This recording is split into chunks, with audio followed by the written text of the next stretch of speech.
ভারতীয় সিনেমার ইতিহাসে এমন কিছু অভিনেত্রী আছেন যারা খুব বেশি আলোড়ন না তুলেও নিজেদের অভিনয় দিয়ে দর্শকের হৃদয়ে স্থায়ী জায়গা করে নিয়েছেন।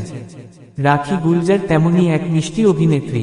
রাখি গুলজারের জন্ম 15 আগস্ট 1947 সালে পশ্চিমবঙ্গের এক বাঙালি পরিবারে। তার আসল নাম রাখি মজুমদার। ছোটবেলা থেকেই তিনি ছিলেন শান্ত স্বভাবের, বই পড়া ও শিল্পকলার প্রতি আগ্রহী।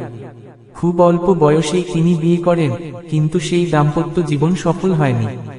এরপর তিনি একা নিজের জীবন গড়ার সিদ্ধান্ত নেন, যা সেই সময়ে একজন নারীর জন্য ছিল অত্যন্ত সাহসী পদক্ষেপ।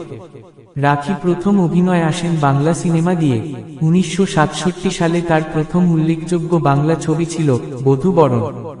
বাংলা সিনেমায় তার স্বাভাবিক অভিনয় নজরে পড়ে এবং খুব দ্রুত তিনি সুযোগ পান হিন্দি সিনেমায় কাজ করার। বলিউডে রাখির বড় ব্রেক আসে 1970 সালে জীবন মৃগা ছবির মাধ্যমে। এরপর একের পর এক সফল ছবিতে অভিনয় করেন। শর্মিলী 1971 সালে, 1976 সালে।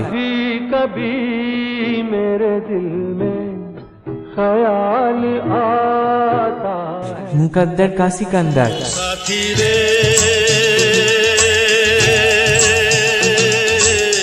तेरे बिना भी क्या जीना।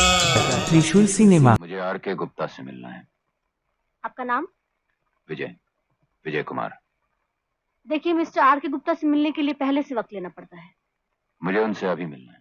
কামায়ের প্রায় সব বড় তারকারা সঙ্গে অভিনয় করেছেন। রাজেশ খান্না, ধর্মেন্দ্র, শশী কাপুর, অমিতাভ বচ্চন। বিশেষ করে অমিতাভ বচ্চনের সঙ্গে তার জুটি দর্শকদের কাছে আজও স্মরণীয়। গুলজারের সঙ্গে বিবাহ। 1973 সালে রাখি বিয়ে করেন বিখ্যাত কবি, গীতিকার ও পরিচালক গুলজারকে। এই বিয়ে ছিল দুই সৃষ্টিশীল মানুষের মিলন। তাদের একটি কন্যা সন্তান আছে, মেঘনা গুলজার, যিনি আজ একজন সফল পরিচালক। তবে রাখি ও গুলজারের দাম্পত্য জীবন খুব বেশি দিন একসঙ্গে টেকেনি। আলাদা থাকলেও তারা কখনো আইনি বিচ্ছেদ নেননি এবং পারস্পরিক সম্মান বজায় রেখেছেন। 1980 থেকে 90 দশকে রাখি ধীরে ধীরে মায়ের চরিত্রে অভিনয় শুরু করেন। বর্ডার ছবিতে মান করেন নায়িকা থেকে মা। প্রতিটি চরিত্রেই তিনি অনন্য। পুরস্কার ও সম্মাননা।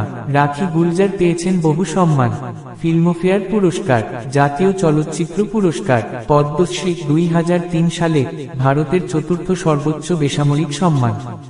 আজ রাখি গুলজার সিনেমা থেকে অনেকটাই দূরে। তিনি সময় কাটান প্রকৃতির মাঝে, বই পড়ে, নিজের মতো করে শান্ত জীবনযাপন করে। চকচকে লাইমলাইট থেকে দূরে থাকলেও তার অভিনয় আজও দর্শকের হৃদয়ে জীবিত।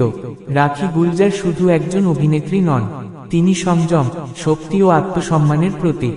নায়িকা হিসেবে যেমন তিনি সফল, তেমনি একজন নারী হিসেবে তার জীবন ছিল সংগ্রামের, সাহসের ও আত্মনির্ভরতার গল্প। ইন্ডিয়ান সিনেমা যতদিন থাকবে, রাখি গুলজার ততদিন স্মরণীয় থাকবেন। বন্ধুরা, এই ছিল রাখি গুলজারের জীবন কাহিনী। ফিরে আসবো আবার অন্য কোনো ভিডিও নিয়ে। ভিডিওটি যদি ভালো লাগে লাইক, কমেন্ট, শেয়ার করে দিবেন। হ্যাঁ বন্ধুরা, সাবস্ক্রাইব করতে ভুলবেন না। ভালো থাকুন, সুস্থ থাকুন আর দেখতে থাকুন আজিম নিউজ টিভি। সম্পূর্ণ ভিডিওটি দেখার জন্য ধন্যবাদ।